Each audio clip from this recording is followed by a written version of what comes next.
It's over. At last, the long wait is over. After 47 years, the Denver Nuggets can finally call themselves NBA champions.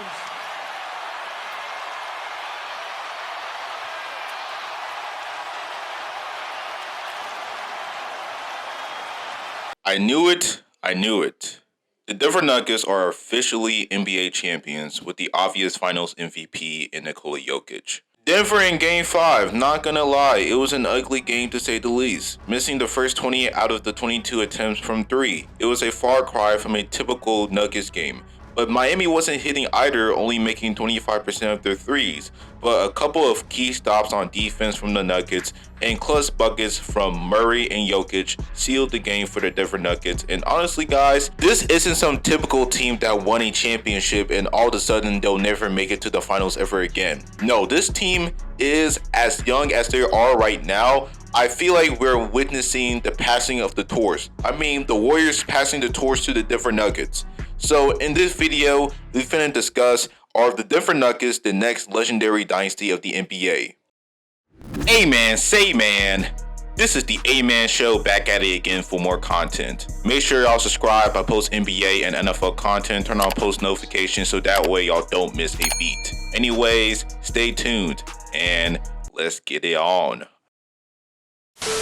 The Denver Nuggets, like I said in that Jokic video, have been the most disrespected number 1 seed in history. We haven't seen a 1 seed this less publicized than the Nuggets. Hell, even the Memphis Grizzlies were getting all the buzz than the Denver Nuggets, for crying out loud. And now what they did throughout this postseason and finishing off by winning their first NBA championship bought them the fame and publicity that they desperately deserved. First and foremost, guys, let me shout out to Jamal Murray. Murray has been one of the most underrated, underappreciated players in the league this season. Everyone thought that this bubble run was a fluke, and him tearing his ACL 2 seasons ago and then missing the entire year last year. People, even me, thought, is he's going to be the same? Will he be traded this offseason? But this postseason proved why he is an emerging star, maybe superstar if he applies his playoff stats to the regular season. There is no doubt that Jamal Murray is going to make his first All-Star appearance next season and make his first All-NBA team. Just a reminder, Curry didn't make his first All-Star appearance until he was 25. Murray is just 26 years old and broke out this year. And with that, there is no doubt in my mind that he's going to achieve that milestone. The guy was simply too good throughout the playoffs and at times looked like the best player on the team. It's only the beginning for Jamal Murray. He's one of the 5 biggest playoff elevators in the NBA, and I can prove it to you. Murray throughout the playoffs averaged 26 points, 6 rebounds, 7 assists, shooting near 50-40-90 splits on 59% true shooting percentage.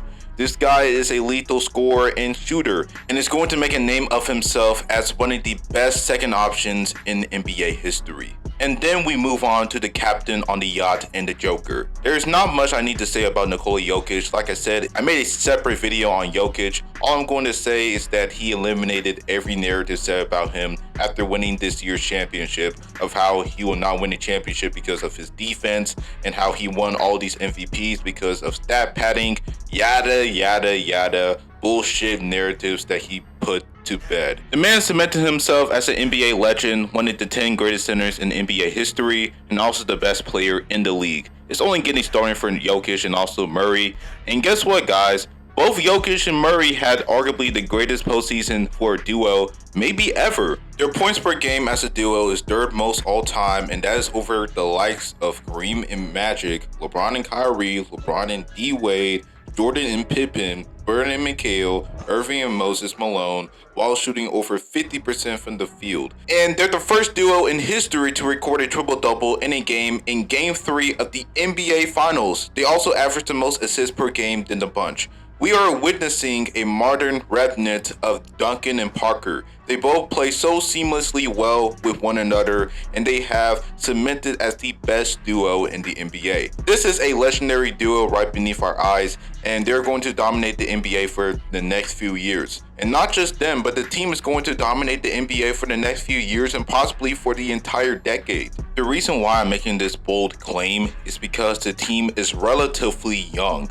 Aaron Gordon is 27, MPJ is about to turn 25 years old, KCP is only 30, Jokic is only 28, and Murray is 26. And if you look at the contracts, sure, they are over the salary cap with 3 max level contracts, but they do have 2 first round picks from OKC, and they can swap them to add more depth on the roster or draft more young players to add on the roster. It goes to show you that Denver is going all in to extend their championship window, and also all the key guys on the roster have at least 2 years left of their contracts. So Denver is for sure set for the future, and as they win more championships, this franchise value will continuously increase and eventually become a big ass market, which means that they can sign more players on the roster because they have a big market. So the Denver Nuggets are going to be the next team up, meaning the team that is going to take over the league after the Golden State Warriors, and they're in the perfect position to do so. For instance, look at the Western Conference. Yeah, the Lakers, if they make the right moves, can be a legit threat to the Denver Nuggets, but aside from them, the Phoenix Suns are in a convoluted position now. Chris Paul is eventually going to get waived, and I don't think that KD and Devin Booker, even with an actual supporting cast, can be trusted towards winning a chip. Golden State is still a playoff team, but with Klay Thompson and Draymond Green showing signs of age, and also Jordan Poole regressed significantly in contract issues, I don't see the Warriors be bouncing back and making a run to a finals. Sacramento is a playoff team, but we need to see more of De'Aaron Fox and Domantas Sabonis as well as the supporting cast in order for them to compete with the likes of the Nuggets. But aside from them, OKC is still a developing team, Memphis is in shambles, and the Clippers, who gives a fuck about them?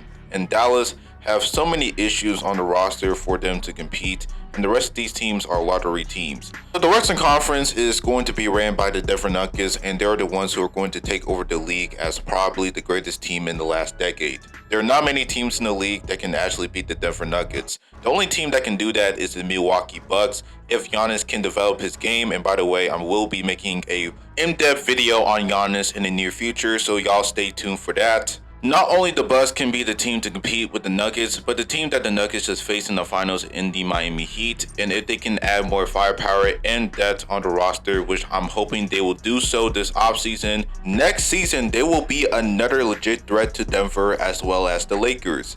But aside from them, there are not many teams in the league that can actually compete with the Nuggets, which is why they're going to be the team to beat for the next decade. They have the makings to do this, and with Nikola Jokic literally at the absolute prime of his career, and the majority of the guys on the roster is going to eventually hit their prime in the next few years, Denver is going to be extremely scary, and I'm banking on them becoming the first team since Shaq and Kobe to go on a three-peat. But as y'all know, I'm not God. I don't know what will happen in the future for the Nuggets, but I do know that the Nuggets are going to be at least the top of the Western Conference for many years to come. And I want to make this one note. When Nikola Jokic won a chip, he didn't look too excited. In fact, he was barely smiling. That shows that he's barely satisfied, and that's a big indicator that he's hungry. He wants to build this team into a storied franchise, and that's enough to show y'all that the Nuggets are next up. We are witnessing a potential NBA dynasty in the Denver Nuggets. And that's the video. Comment below what y'all think. Can the Denver Nuggets go on a three-peat? Make sure y'all subscribe for more NBA and NFL content in the future. I was supposed to do another NFL video, but the finals happened, so I had to make this video. That means I have to do 2 NFL videos to stay caught up. But anyways, guys, smash the like button, turn on post notifications, and that is all. Stay litty. This is the A-Man Show. Sign out.